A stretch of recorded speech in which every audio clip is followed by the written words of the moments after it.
Let everybody in.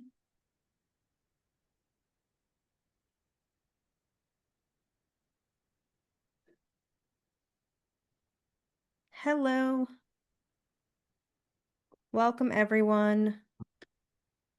Gonna approve we all have our AIs. I've just approved like 3 AI note takers. Hello, note takers. Welcome. All right, everyone. It is 6:30. We'll get started right away. Welcome to the Summer of Access webinar series. Today's session, How Do Blind People See the Computer? Brought to you by Latoile Education and the Accessibility L&D community. I'll tell you a little bit about our presenter here in a second. Just a few reminders. We are in a Zoom meeting, so please stay muted unless you're speaking. Use the chat or raise hand feature for questions. Recordings will be shared in the Accessibility L&D Slack community following this presentation. Live captions and transcripts are available. I'd love to introduce our presenter today is Jacob Wood. Jacob is a blind learning designer who has several years of experience with web content accessibility guidelines. In his spare time, he likes to write, design tabletop games, and listen to loud music. I've had the pleasure of getting to know Jacob these past few months, and I'm so thrilled that he'd offered to present.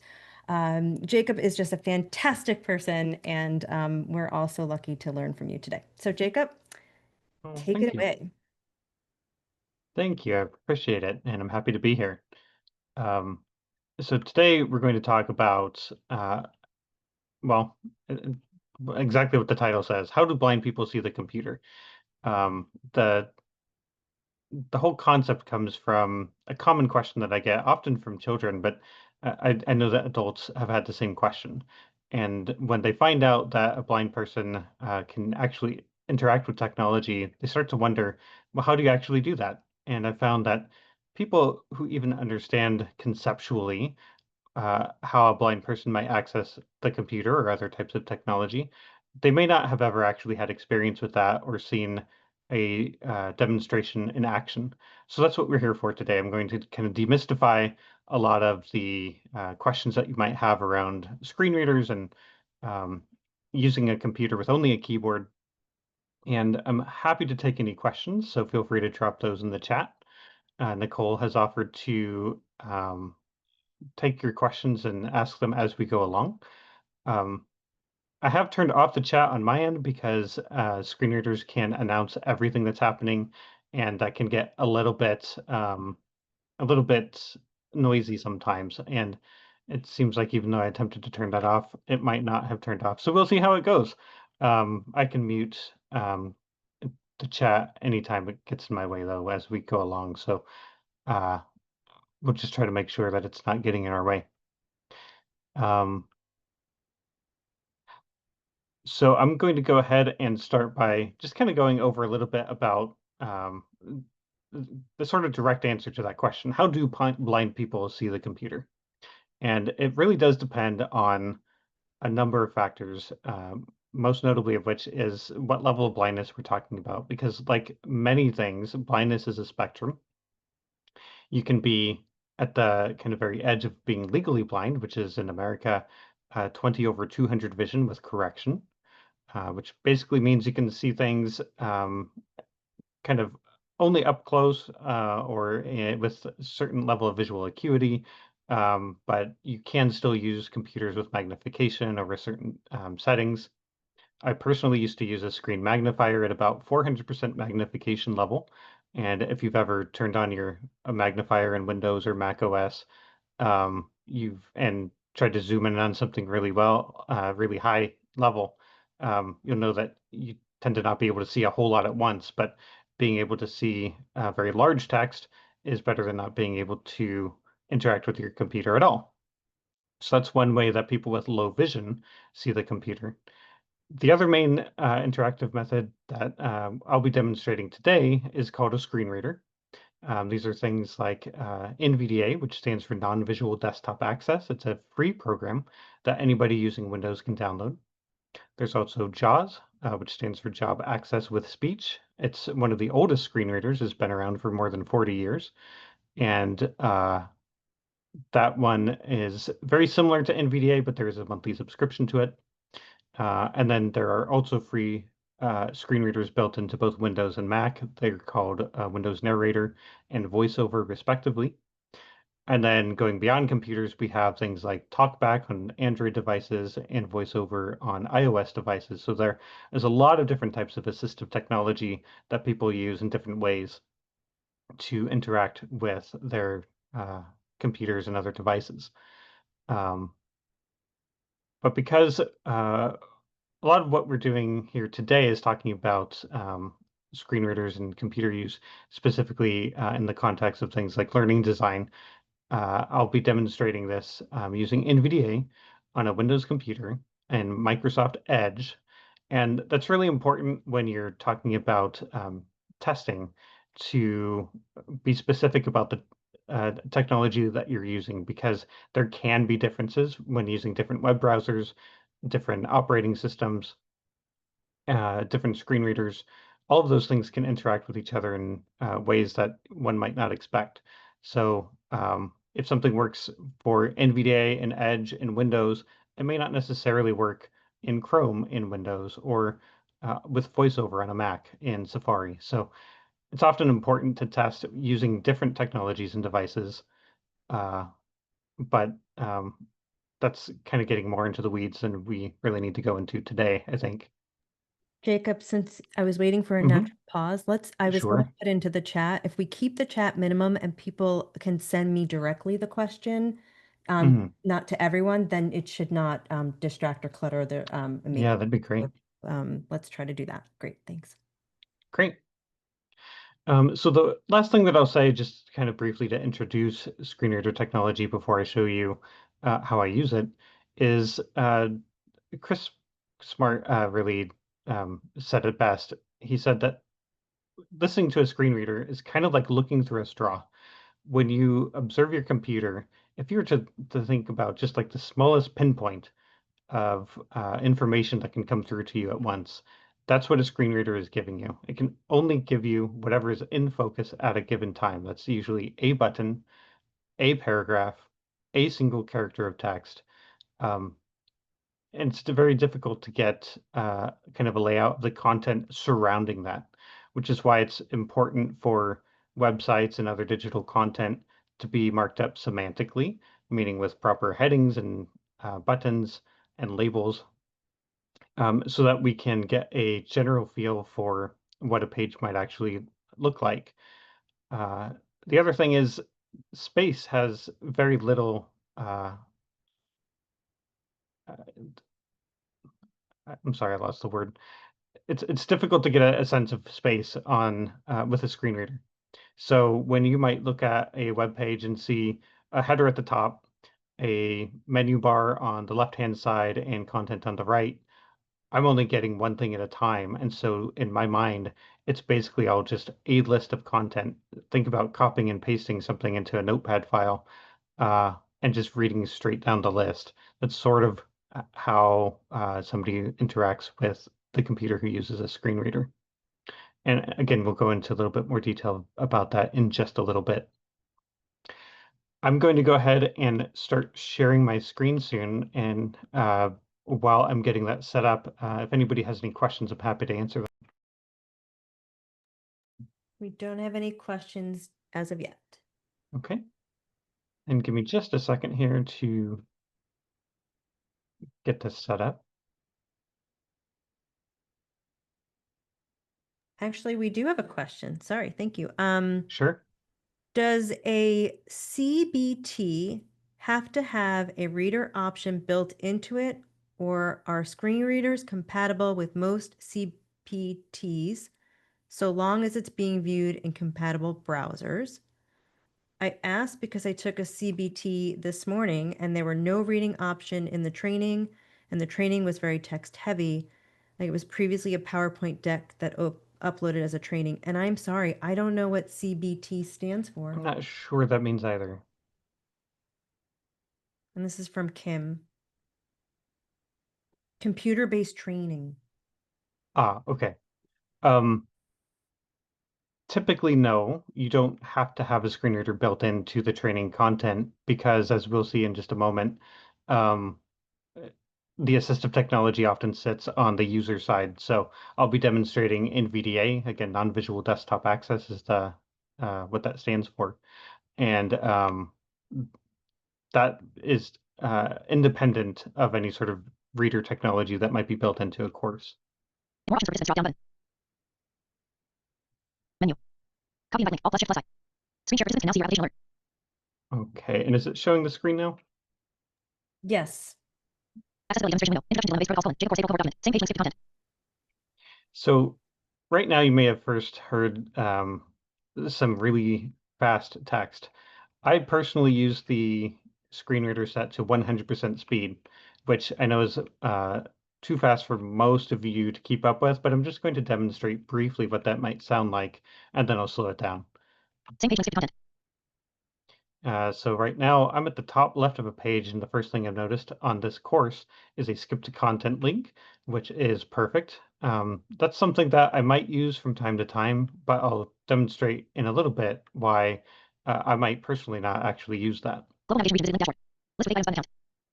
And so the first thing that I might do when I come to a page is starting at the top, just kind of navigate with my down arrow key through some of the menus to get an idea of what the layout looks like. Visit link dashboard.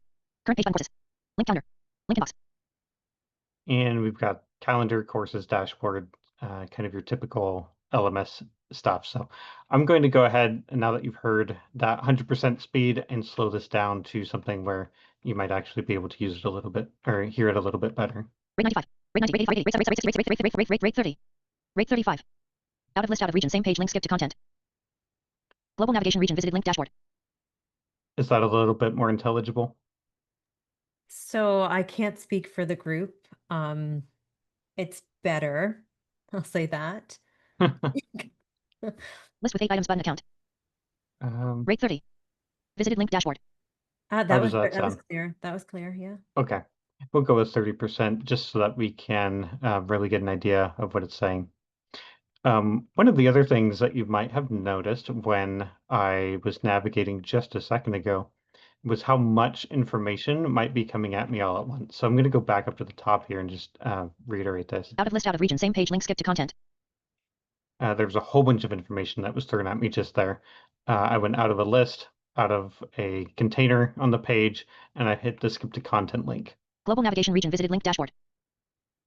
I'm in the global navigation region. Now, a region of a page or a landmark is something that I can use to quickly skip around. So I know that this is a navigation region. There should also be typically a main content region and a footer region, among others. And I can use in this case, the D key on my keyboard. With JAWS, it's the R key to skip between these regions. So I'm just going to demonstrate that really quick here, and then I'll go back to the top. Breadcrumbs navigation landmark list with 3 items course visited link. So this jumped me to a breadcrumbs region, which I know is a list of links that kind of tell you where at in the course you are. Courses navigation menu navigation landmark list with 17 items home visited link. That was the courses navigation menu. Link announcements. No content visited link modules. Link discussions. And it sounds like this is some more LMS details. Main landmark clickable view all pages link. Now I reached the main landmark. This is typically where all of the content is going to sit. Toggle button pressed published. Click to unpublish. Button assigned to. Visited link edit. And we have some controls for editing the course because I'm a course administrator on this one. Clarifying focus and scope frame clickable navigation landmark card 1 of 1. This is something that I would not have necessarily expected, is that there's a frame on the page here with an activity, and typically you wouldn't necessarily see this as a landmark that you would want to have set by itself, but because it's a frame, the screen reader detects it that way. Shifting mindset frame clickable navigation landmark card 1 of 1. And there are a couple of these, it looks Module like. navigation landmark clickable previous module item visited link module 3 outcomes and essential questions. We have module navigation. No next landmark. And that's the end, so I don't have a footer landmark in this case. Now, the reason I might navigate by landmark is because, as you can tell, it let me skip over a lot of that content without having to go through every single step at a time. And I'll go back up to the top and show you what it might look like if I were to go through every step at once. There's a lot here. Global header banner landmark same page link skip to content. which is also, again, why that skip to content link is so important. Global navigation region visited link dashboard. List with 8 items button account. This tells me that there is a list with 8 items. Visited link dashboard. Current page button courses. So I know that these next 8 items are all going to be grouped together. They're semantically similar. Link calendar. Link inbox. Button history. Link commons. Button clickable 10 unread release notes. That said that it was a button clickable. So if I were to press the enter key, I would activate that button. The same is true for activating any sort of links, but that tells me that this is some sort of object that should perform an action on the page as opposed to take me to another page. That's the difference between a button and a link. Buttons do things and links take you places. Button help. Jacob, Out of list, out of region list with 1 item. Mm-hmm. may I? We just had what you and I were trying to, I think we could be transparent. Before the call began, we were trying to figure out why we couldn't see where Jacob was focusing. The focus Mm-hmm. wasn't appearing. And so we went through some settings, and you might want to speak to that because it is confusing to follow along as to where you are. Oh, sure. And then I do have a follow-up question after that from someone else when you're ready. Sure. Yeah, for some reason, when I'm demoing NVDA, it doesn't seem to update the screen. That might be because the system focus, which is what you would get when you use the tab key to navigate, and I'll go back maybe and give this a test. It's not tracking with my screen reader. So I apologize if you can't tell exactly where I am on the page visually.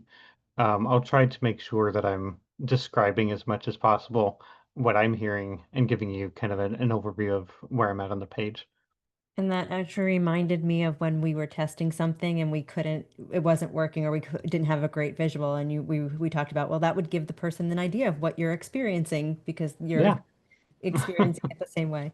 We have a question. How can we assign landmarks? Is it similar to formatting by headings? So the landmarks are something that will typically be controlled by your LMS because that's written in the code. There's a special roles that you can assign using semantic HTML, meaning like actual HTML tags that are built in. And there are some that you can assign using ARIA, which is a way of adding additional content to an application. Using standard authoring tools, I don't think there's necessarily a way, unless you're aware of something, Nicole, to create your own landmarks. But we will talk in a little bit about ways that you can work around that with things like headings to create objects on a page that I can use to anchor myself as well. I'm glad you mentioned it because I did respond that certain tools, I won't call out any particular authoring tool this evening, does not appropriately label the landmarks, which causes Mhm. additional confusion. Some don't have them or they just name them incorrectly. So, yeah. Okay. Well, let's go ahead and continue on for a moment. Out of list button hide courses navigation menu. So there's a button here that lets me hide the navigation menu. That's helpful for when uh, maybe I don't, like I know I'm not going to need it anymore, and I can just get it out of the way. Um, because I'm not necessarily navigating one object at a time, though, I'm personally not going to bother hiding it because it would be difficult for me to turn it back on if I did need it. Breadcrumbs navigation landmark list with 3 items visited link course. Link pages. Introduction to dilemma-based protocols. And this tells me that I'm in the Introduction to Dilemma-Based Protocols page that's part of the course. Out of list link view as student. Courses navigation menu navigation landmark list with 17 items visited link home. Now there was a lot of information there. We entered a new landmark and entered a list with 17 items, and this is probably going to be some more navigation links, I would imagine. Let's find out. Link announcements. No content. Not visible to students. Visited link modules. Link discussions. If you'll notice, Visited link modules. modules tells me that it's a visited link, which means I've been there before. Link discussions. Link quizzes. Link assignments. Link current page pages.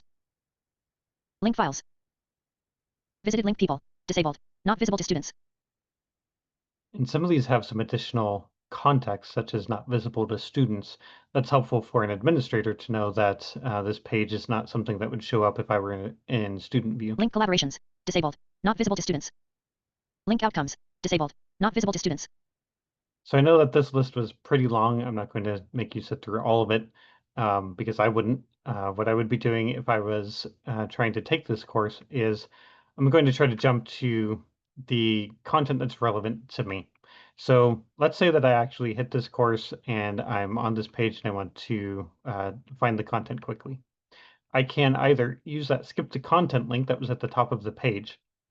So to demonstrate, I'm actually going to press Control plus Home. Out of list global header banner landmark same page link skip to content.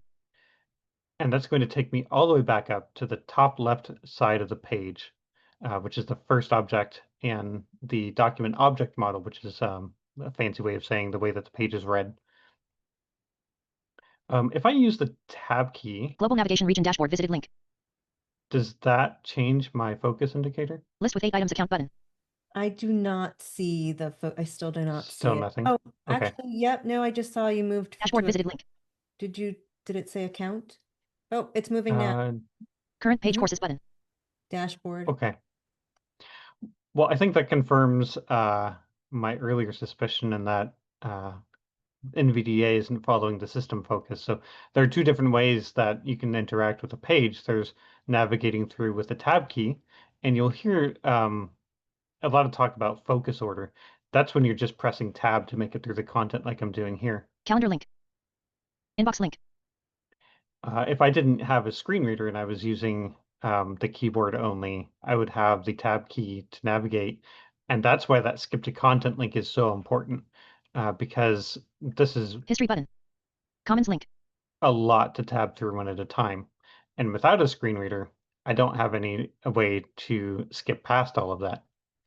But because I do use a screen reader, I'm going to pull a trick that I've learned over time is I'm going to always hit the 1 key on my keyboard to try to jump to the first heading level 1 on the page. That's the top level heading. Main landmark clickable introduction to dilemma-based protocols heading level 1. And I do that because that's usually also the top of the content area.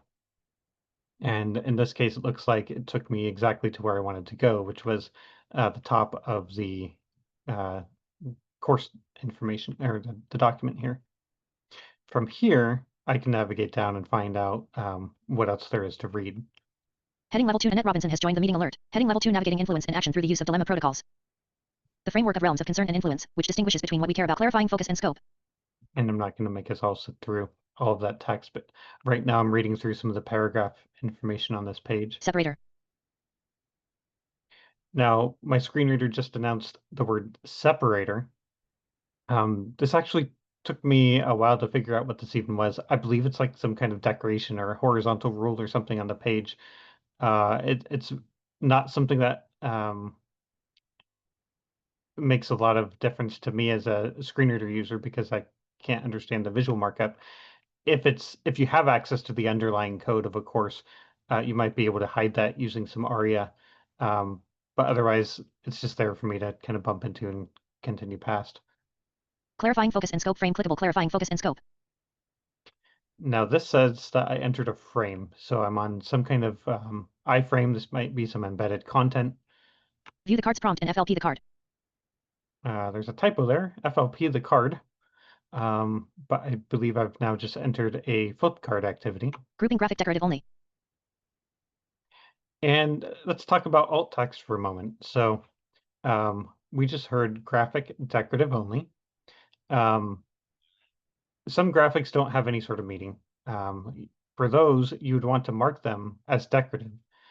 You can do that in most course authoring tools by either checking a box on an accessibility panel or by using a pair of double quotes to tell the screen reader that the alt text should be empty, and then it would hide that graphic from the assistive technology.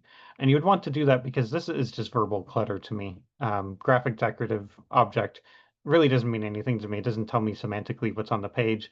It doesn't give any context to what I'm about to look at.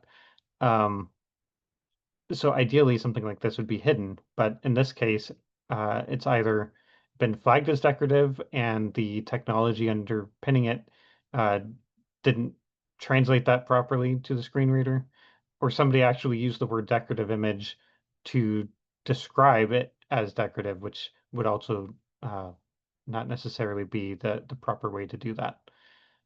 If images do have meaning, then adding alternative text is a really great way. In fact, it's mandatory to meet your web content accessibility guidelines to describe that image and particularly the context around that image. Jacob, can I ask you to potentially go to a slower mode? Sorry to, just maybe Sure. 25%. I don't know how much slower that is, but 25. yeah, that's probably. Commons let's link give it- focused linked. Thank you. Yeah. The consultancy protocol asks the presenter to articulate a button turn. So I'm on this flip card activity again, and this says that there is a turn button. I can press enter to activate this, and we'll see what happens here. Concern versus influence : a dilemma may involve broader concerns left (e.g. school culture, student motivation right that feel overwhelming, but the concern versus influence : a dilemma. So that set my focus to the top of the flip card and started reading that to me, which is good. That means I don't have to try to guess at what's happening. Sometimes when you activate a button, it won't tell the screen reader what's going on, and I have to either guess or start kind of looking around for it. But in this case, it worked properly, and I was able to hear the result of flipping that card over. Button turn. Out of grouping card back. Navigation landmark button retry. And here are just some additional controls. Card 1 of 1. List with 3 items. Link visit h5p.org to check out more cool content. Button reuse this content. Button send a question to the author. Out of list, out of frame, shifting mindset. Separator. Now, I want to talk really quickly here about headings. Shifting mindset. Right now, and again, you probably can't tell exactly where my focus is, but I'm on some text that says shifting content. And this comes just before this next flip card Separator. activity. Shifting mindset frame clickable shifting mindset. Out of frame shifting mindset. Now, ideally, this would be set as styled as a heading, because then I could navigate by a heading to either bypass this block or to get to the block again if I needed it. And I'm guessing that somebody actually just increased the font size and did some fancy graphic work with it, because it's in a place where you would expect a heading. And I just happen to know from looking through this course before that there are instances where somebody had, say, increased a font size to make it visually look like a heading, but then they didn't actually style it semantically as a heading, meaning to me, it just sounds like it's a paragraph. S. I actually can test that by selecting this text. Shifting mindset selected. And I have a key on the keyboard. I press the NVDA key plus the F for formatting. Annotate current location : bottom dash left. Accessibility demonstration window. Lotto 18 PT white on very dark gray align center. Oh, there we are. It just spit out a bunch of information about the formatting, and it did say that it was 18 point and centered, which is not something that you would expect for paragraphs of text. So again, my hunch that this is probably intended to be a heading, I think is confirmed here. But because it's not styled as a heading, again, I don't have any way to use this to my advantage when I'm navigating the course. It also doesn't tell me structurally where I am in the course. And I'll talk a little bit more about that on another slide here coming up. Separator. Shifting mindset unselected. Shifting mindset frame clickable shifting mind still no view the card's prompt and FLP the card. I'm not going to go through all of these different controls again. I'm just going to quickly skim the page because I don't personally remember exactly everything that's on it. We'll find out if there's anything else worth reviewing here. Managing the emotional and practical aspects heading level 3. Okay, so I just pressed my H key to jump to the next heading, and I got to a heading level 3. That helped me bypass all of the other flip cards. Separator. When a presenter shares a dilemma, emotions often stem from feeling overwhelmed. Emotional versus practical connecting realms of concern and influence. Separator. Frame clickable link photo image of Center for Leadership and Educational Equity. So here's Cecilia an Fernandez has left example of out of frame separate frame clickable link photo image of Center for Leadership and of an image that does have some alt text. Concern versus influence: a dilemma. Link connecting realms of link photo image of Center for Leadership and Educational Equity. Although it says photo and image, which is a little bit redundant. Link connecting realms of concern and influence. Button copy link. Button play. Link watch on YouTube. Out of frame link transcript links to an external site. The connection lies in the way the consultancy protocol. Before diving into the list with 3 items. 1. Think of a 2. How might focusing on your realm of influence. I'm just going to kind of skim through this real quick here. 3. How might using dilemma protocols. Out of list visited link return to modules. Module navigation landmark clickable visited link previous module item. Okay, and I'm in right now at the end of the content in this module, and I've reached some links to go back and forth to the next slide. I've got a couple of different slides already queued up to demonstrate those. So I'm actually going to use the Control and Tab key to tab to the next browser tab. Topic: What is a holding environment? Document. Heading level 1. What is a holding environment? And now I'm at another module called What is a Holding Environment? And it set me automatically to heading 1 because that's where I left off the last time that I was on this page. One of the things that the screen reader is really good at doing is remembering where you left a page. So its focus kind of remains, and that helps with multitasking. If I'm bouncing back and forth between 2 different windows, I don't want to have to find where I left my cursor the last time I was there. So that's something that I kind of take for granted sometimes. But in this case, it was really helpful. Button view split screen. Button expand threads. Now, it sounds like this particular module is embedded in a discussion forum because I have buttons for viewing threads. Button assigned to. Filter by. Combo box collapsed editable opens list all. A combo box is a drop-down menu. If I were to activate this, Main it landmark. should give me Split screen view content region. Filter by combo box all collapsed opens list. a lot of details. List. View grouping. All 1 of 2. But it gives me a list of things to filter. Unread not selected 2 of 2. But I'm just going to press my escape key to close that combo box without activating anything or selecting anything.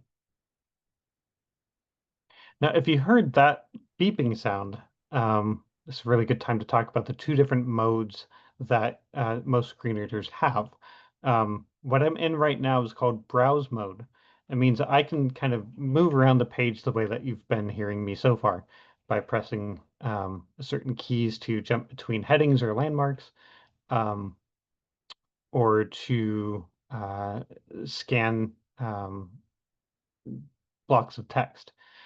The other type of navigation option is called focus mode, and that lets you interact with form elements such as a name input box and email address input box.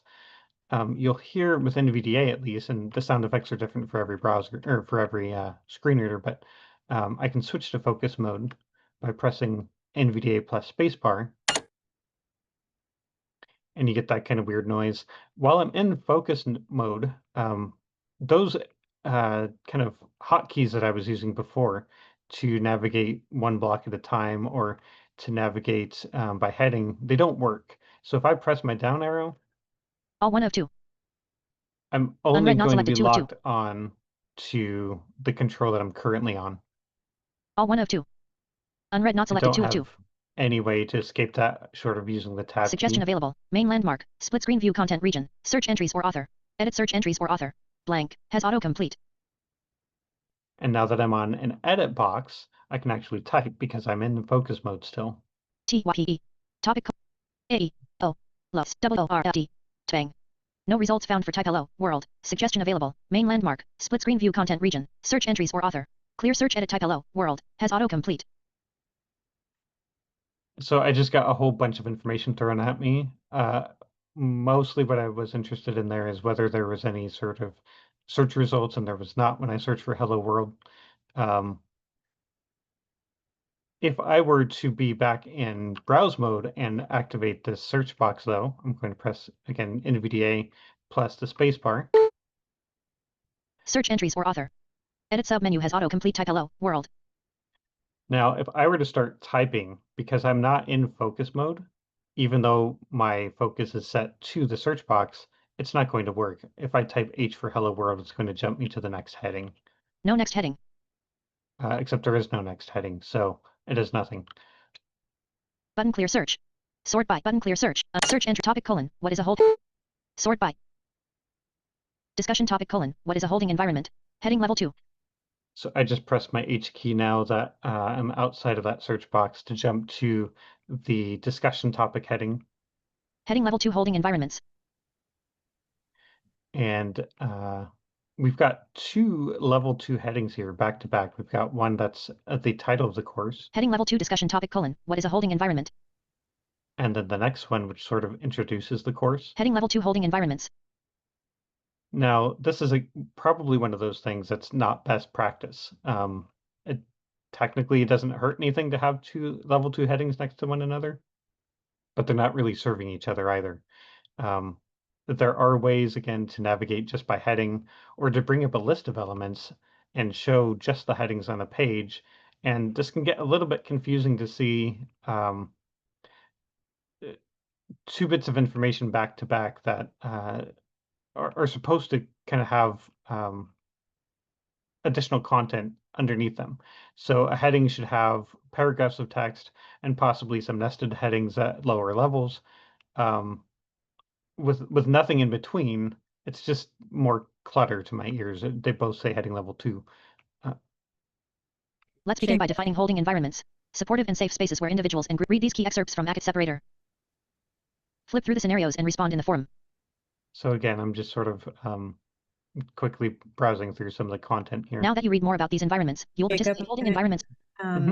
Just call out the question around this course does not look the way it is with the dark. You have dark mode setting on your. Oh, yeah. Someone mentioned that about this is not the correct contrast. It's just the dark. Oh, yeah.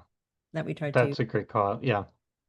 And then if you would scroll down a little bit with your mouse or however you want to do that, I think we could follow along. You were in the scenarios on the page. Supportive and now that you read more about these environments. Can you see a little bit more? Yeah, we can see the scenarios now. Correct. Okay, great. Flip through the prompts on the cards below. Select grouping prompt 1 colon. Think back over meetings you've attended in the past year. Select one where you felt particularly safe to do your best work in a collaborative setting. Button turn.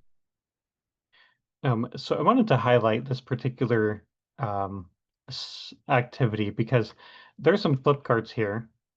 And the request is that you read through one of these 3 different flip cards and then respond to one of the prompts in the discussion forum. I don't want to take all of the time to go through every one of these, but I'll show you just briefly why this sort of thing is very challenging for a screen reader to do without just a lot of extra effort. If you remember back to when I was saying using a screen reader is like looking at the website through a straw. Right now, all I can tell what's beneath my screen reader is this flip card. Out of grouping card front. Grouping button turn. And I can turn this card. Option A colon. What did the facilitator do to create a safe environment? Option A colon. What did the option B colon. What did you? Button turn. And there were 2 questions here that I potentially could answer. I can continue to navigate and go to the next Out of grouping card back. Navigation landmark button next. Card 2 of 3. Card 2 of 3 grouping prompt 2 colon. Think back to a group you worked productive because of the facilitator. Button turn. I'm going to turn Option this A card. colon. What? Option A colon. What actions did the option B colon. What actions did you? Option A and B. So I know that I have some cards here that I'm supposed to respond to in the comments. I'm supposed to just pick one of these. So let's navigate down and find the reply button to start a new comment. Button turn. Out of grouping navigation button next. Card 2 of list with 3 button reuse button send a out of list app separator. These excerpts highlight the visited link button reply. Here's the reply button. Rich text area. Press Alt-0 for help. Section multi-line editable blank. And if you heard the kind of weird noise again, that was the screen reader automatically switching into focus mode when it encountered this text area. So I now have the edit box and I'm ready to start typing. hello space WRD world bang. Hello world.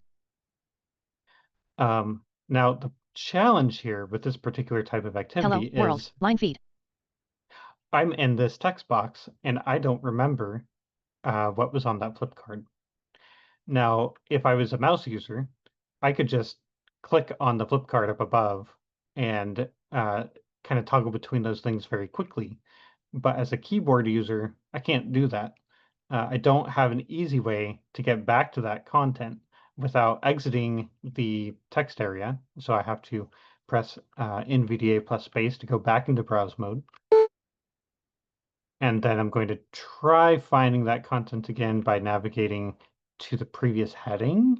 We'll see. Now you're watching me test this live here, because I haven't scripted any of this, so we'll find out what exactly we have to do to get to this this flip card activity again. Holding environments heading level 2. Nope, that skipped me all the way back up to the top of the course, and I know I don't want that. I'm going to press the B key to jump to the nearest button because I know those flip cards used buttons. Holding environments frame clickable card 2 of 3 grouping turn button. And that worked okay. So with a Shift plus H to go backward to the top heading and then pressing the B key again, I was able to get to the flip cards in just a couple of keystrokes. Option B colon, what actions did you? Option A colon, what actions did the facilitator take to make the group effective? But now I have to try to read this again, one step at a time, and then choose one of these to respond to. Option B colon, what actions did you, if you were the facilitator, take to make the group effective? And then after I've decided maybe I want to respond to option B, Option B colon, copy to I clipboard have to get back down to that edit box. So for me, I actually have a tool that I can use to do that. I press the E key on my keyboard to jump to the nearest edit box. Clickable rich text area. Press Alt plus F8 for rich content editor shortcuts. Frame rich text area. Press Alt-0 for help. Section But because I'm in browse mode, I have to manually switch now to focus mode by pressing NVDA plus spacebar. And now blank. I can start typing and responding to that question. But that took me a lot of steps. And if I were to go through and forget what that text was again, I have to go back. Now, you might have heard me copy that text, and I know I kind of did that very quickly. That's because for me, that's the best way to sort of capture that information so I can respond or refer to it later. And I might actually paste it into this text box. And we'll see. It didn't sound like it did anything. Option B colon, what actions did you, if you were the facilitator, take to make the group effective? So when I pasted that, it did paste the content, but it didn't announce it to my screen reader for some reason. I had to press the up arrow on my keyboard to get it to reread that text. Now that I finally have selected the content and the pasted it into my text box, I can more easily go back and refer to it. But again, that took a lot more steps than your mouse user might have to take, and it can get kind of overwhelming, and there's a lot of cognitive load involved with an activity like this. So typically it's easier to separate the text and rather than embed it all in these flip cards when you're going to have something to respond to, just because it means that there are fewer controls for me to go back and forth in between before I actually have to make the decision about which one to copy. Any questions so far, or should we skip to the next activity? Let's open it up and see if there are questions. There's been a couple of things I've been responding to. Did you already talk about, did you just say that, how to jump to like after a media player to have a heading? Was that what you were getting to? I Like, haven't, but that's a really okay. good, like I sort of briefly touched on that, but was there something like that in one of these? I If I think just don't get to describing that, it to was you yeah, describing it to me was super helpful. It might help that okay. way. Yeah. Yeah, so was it 2.4.1 bypass blocks is the WCAG success criteria. What a lot of people think of who understand a bit about WCAG or the Web Content Accessibility Guidelines is that one of the requirements is a bypass blocks, and that's where the skip to content link at the top of these courses often comes in. I'll go back to it real quick here by pressing Control plus Home. Out of section, out of frame, out of region clickable. Global header banner landmark skip to content same page link. Now, if I were to press the skip to content link, Main landmark clickable split screen view content region. What is a holding environment? Heading level 1 view split screen button expand threads button assigned to button filter by combo box collapsed editable opens list all search entries or okay, I'm going to stop my reading there. It started reading too much, but it set my focus to the top of this learning module. And mute annotate scroll up if I slide can. That's what most people think of when they think of complying with the bypass blocks success criteria, but it's not the only thing that matters. So being able to bypass blocks of controls or text or content in a number of different ways is really helpful. Let's take your standard kind of video player. Every video player is comprised of not just the video window, which is usually in a frame, but also a whole bunch of buttons that are controls. So you have your play, pause, stop, closed captions, settings, volume controls, and any number of other things that might be embedded in that video player. Kim Shelley Every has left the single meeting one alert. of those buttons requires me to press the tab key a separate time or to press the down arrow a second time to get to the next button. Let's say you have 7 players in that video control, and I've just played the video and I'm done with it. For me to get to the next paragraph of text, because I can't just glance downward and continue reading, I have to navigate through every single button individually, and that can get overwhelming and it's just tedious. But if you have headings or links or something that's consistently located after that video, then I can use my H key to navigate by heading or my K key to navigate by link in order to skip all of those extra buttons to get past them really quickly. So it's best practice, in my opinion, to start your next section of text in any sort of learning module with a heading if it comes after any sort of control. So that could be videos, it could be these flip cards that we saw earlier, it can be any sort of activity, um, multiple choice quizzes, whatever. Having a heading with the next block of content lets me skip around really quickly and easily in a way that I wouldn't be able to do otherwise. Such a fantastic tip. That alone is just, I'm going to go through all my courses today and do that. We do have a question from Deborah. Do you have a feature or learning device that you think is worth highlighting as a do rather than a don't?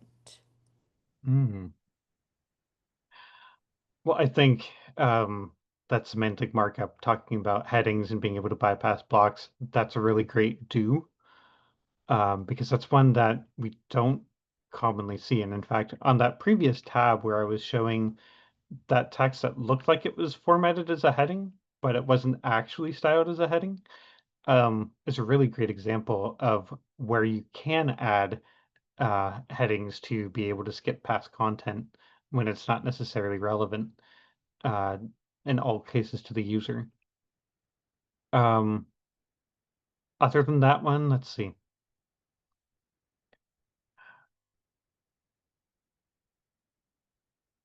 There's so much really great, like avoid doing this or what's a good, maybe if you don't mind, I'm going to think on that and come back to it. Because I'm sure we'll spot some other best practices as we go along.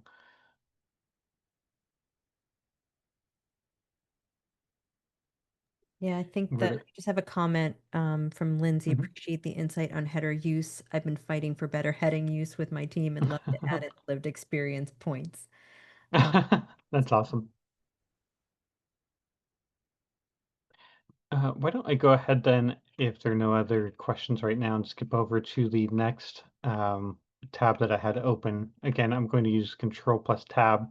That's pretty universal in most browsers. Topic: clarifying and probing questions document. Heading level 1 clarifying and probing questions.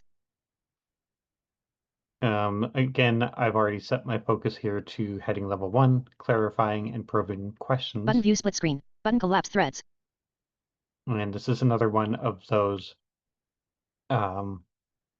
those kind of modules that's embedded in a discussion post. So in order to get past these buttons, I'm actually going to press my H key and see if that jumps me to a heading and bypasses this block of buttons. Discussion topic: clarifying and probing questions, heading level 2. And it seems to have done that. So that's a really great use case here, actually. In real time, we're seeing how useful it is to be able to bypass all of those buttons. I'll just quickly go back and maybe count them real fast. Clarifying and probing questions, heading. We have button view split screen, button collapse thread, button assigned to, filter by. Combo box collapsed editable, search entries or author, edit search entries or auth, sort by. Combo box collapsed editable, toggle button pressed, publish, heading level 2, discussion topic: There were 10 buttons in there that I would have to skip through every single time if this next block of text was not a heading.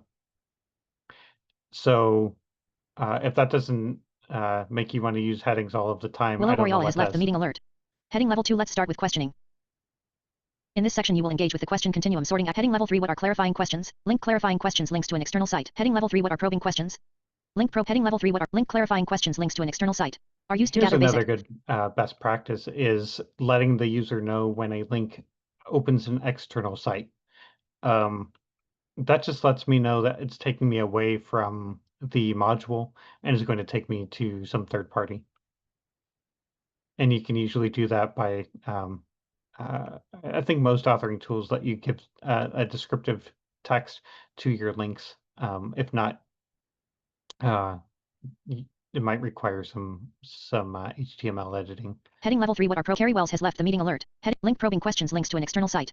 On the heading level 2 question continuum sorting activity. Practice by sorting various question types, such as clarifying, probing, and suggestive blank. Question continuum sorting activity frame clickable button. Now, I want to actually highlight Annotates. Show meeting, show another thing that's really important here in terms of using interactive content that's embedded, in this case, in an iframe. So let's talk through this for a moment. Out of frame.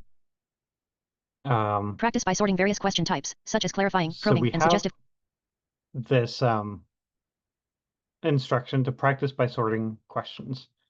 I'm going to continue down so I can get to the activity. Blank. Question continuum sorting activity frame clickable button. Now this says that there is a frame and a button that's clickable, but it didn't really tell me what that button was. Application. This says just the word application, and we'll come back to that in a moment. Button check the answers. The responses will be marked as correct, incorrect, or unanswered. There's a really good label on that button. It gives me not just the check the answers button, but it also tells me what to expect after I activate that button. So that's another really great best practice. Giving not too much feedback because it can become verbose at times, but letting somebody know what's going to happen before they activate a button, if it's not clear just from the button's label, is a really good best practice. List with 4 items. Link visit h5p.org to check out more cool content. Button reuse this content. Button view the embed code for this content. Now, Nicole, were you able to visually see my screen there and what happened with the application that I skipped over? I was reading something in the chat. Oh, okay. Making sure that I answered it. I don't know. Did anyone want to say if they saw it or not, or? I don't see the application. So all I see is like a blank screen, and then right below it, it says post a response in the form, and then question right. continuum. So there's like almost like a blankness. https://https: app available. Install. I don't think it loaded. Yeah, okay. This is another one of those weird issues, I guess. You might have noticed, though, that I was told that there's going to be a sorting activity, but when I was just erroring through it, nothing loaded and nothing announced itself as an activity to me. So if I didn't know a couple of advanced screen reader tips that I'll show you in just a second here, I wouldn't even know how to get to the sorting activity, period. I wouldn't be able to access it.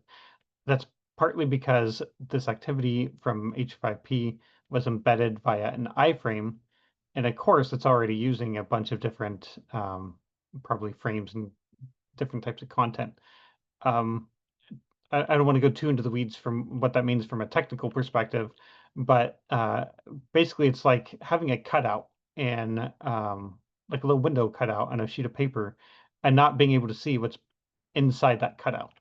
Button reuse this content. Link visit h5p.org to check out of list button. Check the answers. The responses will be marked as. So I'm just kind of going backward here. I want to get to where it said application, because I know that that's what I'm actually looking for. Application. So this doesn't tell me anything, but I personally know that if I were to activate this by pressing the enter key, it's going to do something. Application. Application. Grabbable 1 of 9. Have you thought about trying 9 line in this situation? Button. So that actually loaded the application for my screen reader. I don't know if you can see it visually or not. We cannot see it visually. Actually, I was closing my eyes trying to experience it without too. Like we Okay. visually can't see. Yeah. We have a blank screen to us visually. Okay. Interesting. Well, just imagine then what this might be like. There's a sorting activity on presumably on the screen. Grabbable 2 of 9. What is the best / worst thing that could happen? Button. And what I'm hearing here is grabbable 2 of 9, and then something about some text, and then that it's a button. Grabbable 3 of 9. How much time did 6 line take? Grabbable 4 of 9. Have you explored 4 line as a potential solution? Now, nothing in the instructions anywhere told me how I'm supposed to grab these things and move them around. Typically, this would be a drag and drop kind of activity, but without a mouse, I can't just click and drag on something. Many drag and drop games simply are not screen reader accessible. There's no way to interact with them. And there is a way to interact with this one, I know, because it says that these blocks are grabbable. But if I didn't just personally know the common way that that's done, I wouldn't have any way again to even attempt at this sorting activity. For me, what I know is that I can switch to focus mode.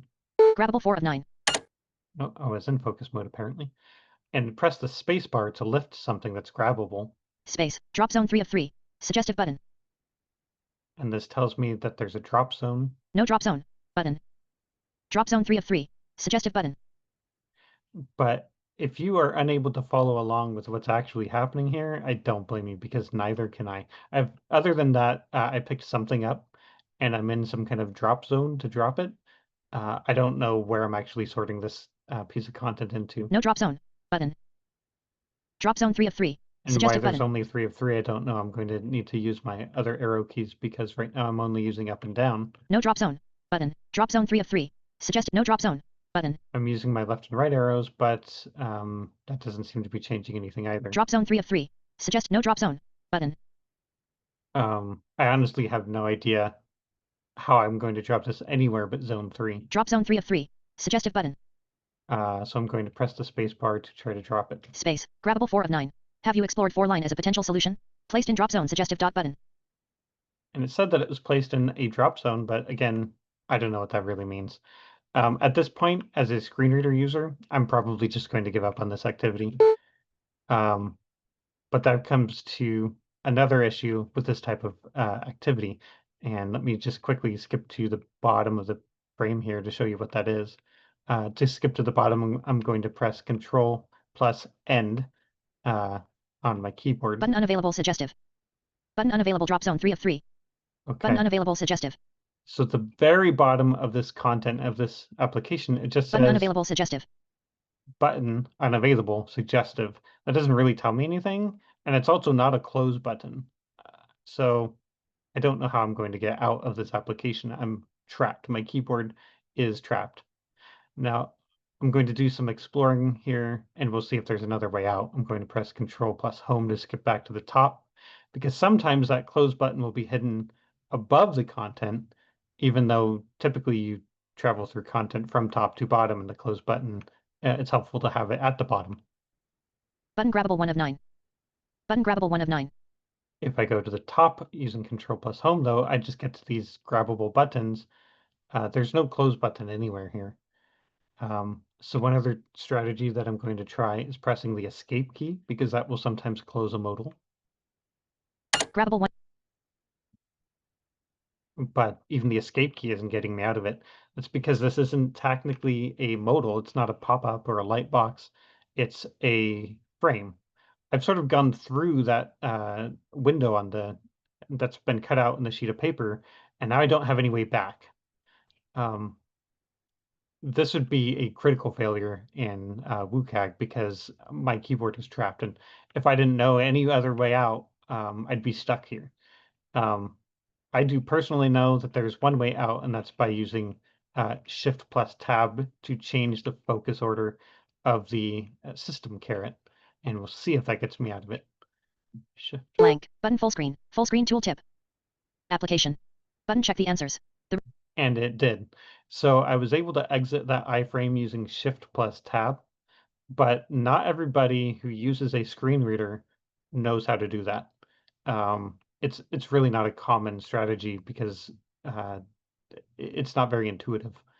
So if you are designing a course and embedding it, and using these types of activities in your LMS, it's very important to test them with a screen reader and see if your screen reader gets trapped in those boxes. Otherwise, I mean, if your screen reader does get trapped, then you need to rethink the tools that you're using. I think we're at the hour, we're just to pass the hour. Yeah. And that was a good place to end. I feel like we could then follow Yeah. up. And this is a course that is working perfectly. That could be like a follow-up session. But I'll just open the floor really quickly and see if there's any last minute questions. Otherwise, we will let you off the hook here. That was a fantastic. Arlene Johnson has left the meeting alert. Bye, everyone. All right, fantastic demonstration. Thank you so much, Jacob. Thank you, everyone, for getting a lot of appreciations in the chat. So enlightening. Thank you. Thank you, Nicole and Jacob. I really appreciate the presentation. Thank you. Thanks. Thank you so much. Such great information. Amazing. Thank you. Yeah. You're welcome, everybody. I'm sorry I took the whole hour and didn't give you a lot of room for questions, but I can talk about this stuff all day, I guess. Yeah, so we'll follow up. We'll get the recording posted in the L&D accessibility the meeting site. alert. Yeah, Lindsay said she could stay another hour. Neil Me too. has left. So I'm happy to stick around and answer some questions if people have any. we can give it a few minutes. Sure, we can do Introduction to that. dilemma-based screen sharing meeting controls. More options for recording.